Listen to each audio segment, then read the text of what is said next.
Welcome back to the channel. We're going to do a quick review on the JBL Endurance Peak 2 wireless headset. Now these are normally about between $79 to $100 online because they have been out for a little while, but you can find them for $49.99, which is where I did, at Ross, certain clothing stores that sell electronics in their sections, but mainly Ross. That's where I actually purchased mine if you're looking at the sign straight on the box. Anywho, without further ado, let's hop right into this review.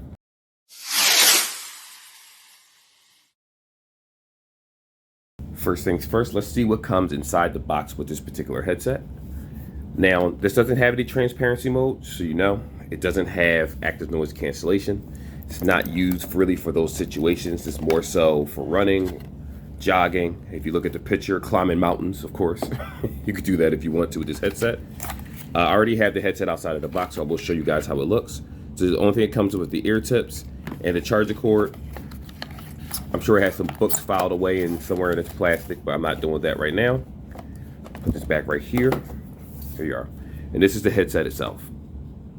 So what we have here, hook earphones. For those that are unfamiliar with these, if you wear glasses, just be wary that when it comes to glasses, these may tend to rub against your ears. Luckily for me, I didn't have that issue because these are actually kind of small when you compare them to other in-ear headphones. But the issue that I did have, I want to jump right into this review and tell you right away the problem that I had was that maybe 10-15 minutes I had comfort issues with wearing these, whether I had glasses on or if I had them off. Also, I did have to change the earbuds to large because of the odd shape of the headset. The mediums they didn't stick out of my ear, but they didn't go as deeply as they should have, so I can hear that, you know, signature JBL sound. I did have to use the large ear tips. Other than that, they worked perfectly fine. If I did adjust them, when I felt any irritation, it would go away. But realistically, you shouldn't have to do that when you have a particular headset. The case, I actually like to think this part is pretty cool. When you pop this open, this is a power button. Not power, but this is the button that shows your battery life. In addition to that, if you take this out of the case, I'm not sure if it's going to show it right now because these are fully charged, and you put them back inside, or if you take them both out, normally it'll blink right here on the outside of the case to let you know. There you go. Left one's in. It'll let you know the headset is in, and it's just 2 bars. When half of this bar is gone, that means your headset is at between 25 to 50%. When this is fully up, like so, it's between basically 75 to 100. If that makes, I'm sorry, 50 to 70. It's 50 to 100. I'm all over the place. Other than that, the design, it felt pretty good. I'm trying to make this review faster. It has a pretty big design, USB-C. Doesn't have any wireless charging. This is IP rating 67. I believe IP67. Let me just double check and make sure of that. Yep, IP67. So if you're doing splash resistance, running through the mud, I'm joking about running through the mud, but if it's like rain, water, sweat, things like that, you'll be perfectly fine. The battery life for this headset is actually 6 hours in the actual headset itself and 24 inside the case. So you do get a total of 30 hours of battery life, which is really, really good for these types of headsets. Fortunately, like I said earlier in the video, it doesn't have transparency mode. There isn't active noise cancellation. And for those that love the JBL app, these are not supported by the application itself. So let me just show you how it look while I'm talking about it. Excuse me. They don't have much apps. They don't have any app support whatsoever. So if you're trying to get that custom equalizer like you do with other JBL products, not so much. You're not going to get that. Do apologize for the coughing in the video. I'm feeling very under the weather, but I wanted to get this review together right away. You know how my channel is if you've been here before. I review something for a week, 2 weeks, and then I hop right on it and give you guys my honest opinion. It does have video mode, mono mode. So if you're trying to use the left by itself or the right by itself, you shouldn't have any issues whatsoever. But the pairing process is something that you guys might have an issue with. It's not as simple as you pop it open, pairs, or you take it out of the case, pair. It won't do that, and 9 times out of 10. What I had to go through, and what you might have to go through also, is this headset has kind of in-ear detection, where when you put it in your ear, it will connect. If you take it out of your ear, it will pause the music or pause whatever it is that you're doing. Now, because it doesn't connect right away or have a decent chipset that connects immediately, similar to Galaxy Buds or EarPods or even just higher end JBLs. A lot of other headsets do that too. When I put them both in my ear at the same time, what'll happen is it'll finally sync to each other. Then I could go to the Bluetooth settings and actually find this headset. Will come up Endurance Peak 2, just like it says on the box right here. So that's how I paired the headset. You might have different luck. I know with JBLs and other brands, sometimes it remembers your email and it'll pop up instantly, let you peer that way. Like an actual picture can pop up of the headset and you can peer. But that only happened when I had them in my ear and it detected that I was wearing a headset. So that is a pretty cool feature where if you take it out of your ear, it's going to pause for you. But because the connect and disconnect takes like a 2 second, it's like a delay, it could be a little annoying at times, but it's not that big of a thing. And it actually is a pretty cool feature that actually saves a lot of the battery life.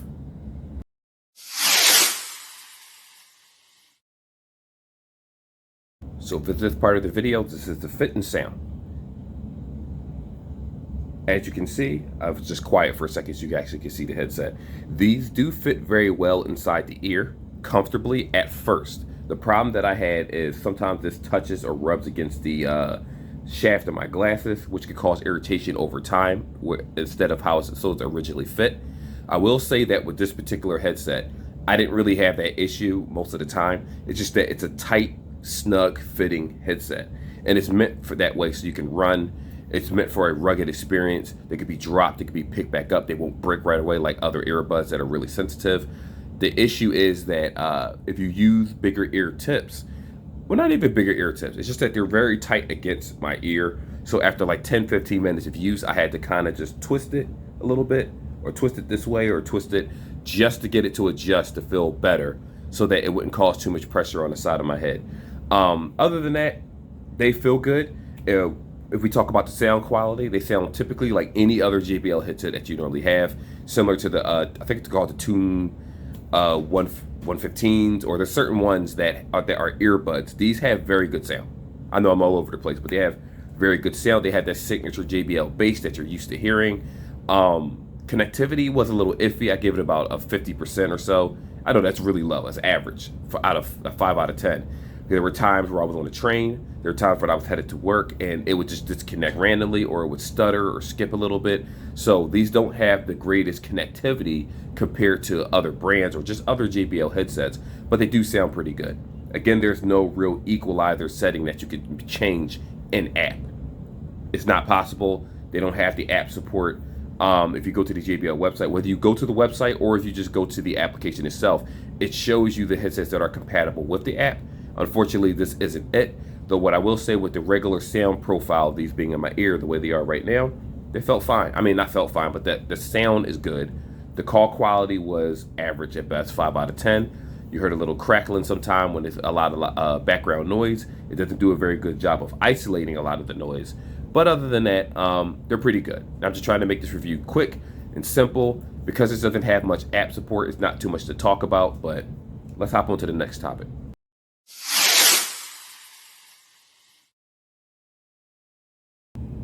So are these actually worth a buy? I'm going to be honest with you. I'm going to give you a mixed answer. Yes and no. They are worth a buy for those. Again, when it comes to comfort, they weren't that comfortable for me. But personally, when it came to call quality, when it came to music quality, I give about an 8 out of 10. The highs and mids were fine. It did a very good job of the bass. When you turn the headset up, surprisingly with this particular headset, I'm not an audiophile, so I'll just give you a short version. The bass was balanced, believe it or not. Normally JBLs have like heavy bass, in my opinion. The highs and mids I heard a lot more, even as the volume was turned up higher. So for those that want to hear more of the music itself and not so much more of the bass, these will be very good for you in that aspect. Though it doesn't take away from the experience of bass and booming sound when you're listening to hard metal, rock, rap, whatever it is. I think it does a good job of all the sound, of just having that sound profile that works for, pretty much any genre. Of course, I didn't check every genre out in the world, but this is just for the basic genre of the music that we normally listen to. Outside of the fit, which was the issue for me, I have no issue with these headphones. The problem with these type of over-the-head headphones is that sometimes they're hard to get inside of the ear. I didn't have that problem. The moment I popped these out, put it inside my ear, I had no issue whatsoever taking them off, putting them back on. It wasn't a struggle. I didn't need to kind of just to get used to doing it. It slipped on without a problem. And that's with me wearing a pair of glasses. The only issue, like I said, was that I don't find these comfortable over time because they're meant to be snug. Same reason I don't, I don't feel as if basketball sneakers are super comfortable because they're meant to stay on your ankle. They're meant for ankle support. I like something that's loose. I like something with more so comfort with the fur on the inside. That's me, like an UGG type person. But to each their own. So I'm not going to bash these and say that they're bad. For the price of $49.99, absolutely they're worth the amount of money that they're worth. To be honest, just getting this and holding on to it for a Christmas gift or using it for yourself, I highly suggest these. Primarily because, again, JBL always had good sound. It's just that they normally make big, bulky, hideous headphones that just aren't good for the ear. But because these are in ear, this is more their lane of over the head and ear hook headphones. They do a better job of fit for those, in my opinion. And yeah, absolutely, $50 for yes. Only reason it would be a no is because it doesn't have transparency mode. It doesn't have ANC, but it still did do a good enough job of canceling out sound. Just it fitting in your ear. Did it cancel out maybe 20% of sound that I heard around me to begin with. Then being on a train, traveling to 8th and Market, going to work, the train is noisy, people are talking, homeless are begging. It did a very good job of canceling out majority of that noise when I turned the headset up to about 70-80%. So yes, I do suggest these. No, if you're into transparency and ANC, if that's not a big deal to you, pick up the pair. Again, just be wary that it's a possibility that they could be a little bit uncomfortable because of the ear hook, but the ear hook is soft, it's rubbery, it's bendable, it's flexible. So you should be able to adjust it to how you want. Again, when I turn the headset a certain way, I could wear it probably for about an hour before I felt any discomfort. If I wear it based on how they want you to, like on the box, it hurt within 10 to 15 minutes. So just take that with a grain of salt. Again, each headset is subjective to the person that uses it. We already covered the sound, the call quality, the battery life. Everything is A-OK. It's all about the fit at this point. Similar to the Galaxy Buds Pros. It's all about the fit. We knew everything else about it was great. It's just about the fit. So anyway, that's the video. Like, subscribe, and I will see you guys in the next one.